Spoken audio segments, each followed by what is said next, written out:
চিংড়ি মাছের ঝোল আপনারা অনেকেই অনেকবার বানিয়ে খেয়েছেন, কিন্তু কি পদ্ধতিতে বানালে চিংড়ি মাছটা নরম হয় আর কি দিলে স্বাদটা সবথেকে ভালো হয়, সেটাই আজকে আমি এই ভিডিওতে করে দেখাবো।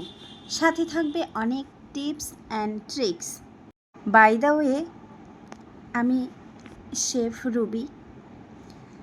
রুবিস ক্রিয়েশন ইউটিউব চ্যানেল থেকে আপনারা ভিডিওটি দেখছেন। আজকে আমাদের রেসিপি চিংড়ি মাছের ঝোল।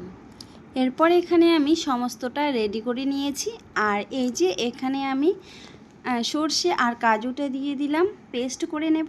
আর এই যে কড়াই বসিয়ে দিয়েছি, এখানে সর্ষের তেল অ্যাড করে দিলাম। এরপরে আগে থেকে মেখে রাখা চিংড়ি মাছগুলো ভেজে নিচ্ছি। এখানে আমি হলুদ, লবণ আর কাশ্মীরি লঙ্কার গুঁড়ো দিয়ে মেখে রেখেছিলাম। তো এটাকে আমি 50 থেকে 30 সেকেন্ডের মধ্যে ভেজে নেব, যাতে চিংড়ি মাছগুলো শক্ত হয়ে না যায় সেদিকে খেয়াল রাখতে হবে।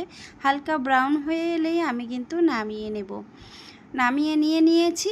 এরপরেই সেম তেলে আমি এখানে কিছু আলু কেটে রেখেছি আগে থেকেই, সেগুলোকেও আমি ব্রাউন করে ভেজে নেব, আর এটাকে 60% সেদ্ধ করে নেব। এরপরেই সেম তেলে আবার এখানে আমি পরিমাণ মতো গোটা জিরে ইউজ করেছি, আর আগে থেকে কুচনো পেঁয়াজ সেটা আমি এখানে দিয়ে দিয়েছি। পেঁয়াজের পরিমাণটা একটু বাড়িয়ে দেবেন। এখানে আমি 3টে পেঁয়াজ দিয়েছি, আর সাথে আমি হলুদ, লবণ অ্যাড করে দিলাম কালারের জন্য। আর এটাকে যতক্ষণ না ব্রাউন কালার হয়ে এসছে ততক্ষণ অবধি ভেজে নেব। আর এদিকে আমি ততক্ষণে পেস্টটা করে নিচ্ছি। এখানে আমি সর্ষের তেল আর কাঁচা লঙ্কা অ্যাড করেছি। সর্ষের তেল দেওয়ার কারণটাই হচ্ছে কাজুটা যাতে মশলা কষানোর সময় তেতো হয়ে না যায় সেদিকে খেয়াল রেখেই দেওয়া হয়েছে। আর এখানে আদা আর রসুন পেস্টটা দিয়ে এটাকে আরও বেশ কিছুক্ষণ আমি কষিয়ে নিচ্ছি, যতক্ষণ না আদার গন্ধটা চলে যাচ্ছে। এরপরে এখানে আমি কাঁচা লঙ্কা অ্যাড করে দিলাম, আর আপনারা চাইলে কাশ্মীরি লঙ্কার গুঁড়োও এখানে অ্যাড করতে পারেন। আমি কিন্তু কাশ্মীরি লঙ্কার গুঁড়োটা অ্যাড করলাম না। এখানে টমেটোও দিয়েছি 2টো, আর টমেটোটা যাতে সফট হয়ে আসে এর জন্য আবারও কিছুটা পরিমাণে লবণ দিয়ে দিলাম। যতক্ষণ না এখান থেকে তেলটা ছেড়ে দিচ্ছে ততক্ষণ অবধি আমি কিন্তু কষিয়ে নেব। আবারও এখানে আমি সামান্য পরিমাণে হলুদ ব্যবহার করলাম।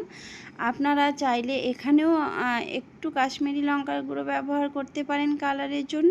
এরপরে এখানে আমি সেই কাজু সর্ষে পেস্টটা দিয়ে দিলাম, দিয়ে বেশ কিছুক্ষণ এটাকে আমি কষিয়ে নেব।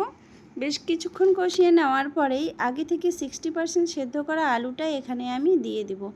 দিয়ে এটাকেও আমি বেশ কিছুক্ষণ কষিয়ে নিয়ে আলুটা যাতে 100% কুক হয় সেদিকে খেয়াল রেখে পরিমাণ মতো পানিটা দিয়ে দেব। তো আবারও আমি এটাকে 10 মিনিটের মতো রান্না করে নিয়েছি। 10 মিনিট এটাকে কুক করে নেওয়ার পরেই এখানে আগে থেকে ভেজে রাখা যে চিংড়ি মাছটা সেটা দিয়ে দেব।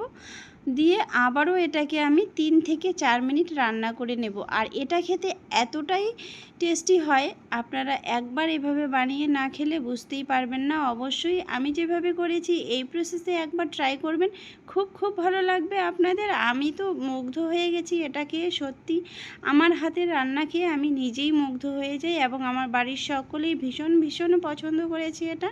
আর দেখুন কত সুন্দর একটা কালার এসছে, জাস্ট অসাধারণ। আপনারা অবশ্যই বানিয়ে খাবেন, আর বানিয়ে খেলে অবশ্যই আমাকে কমেন্টে জানাবেন। আর সবাইকে অসংখ্য শ্রদ্ধা, সম্মান, ভালোবাসা। যারা আমার ভিডিওটি দেখলেন সবাইকে আসসালাম।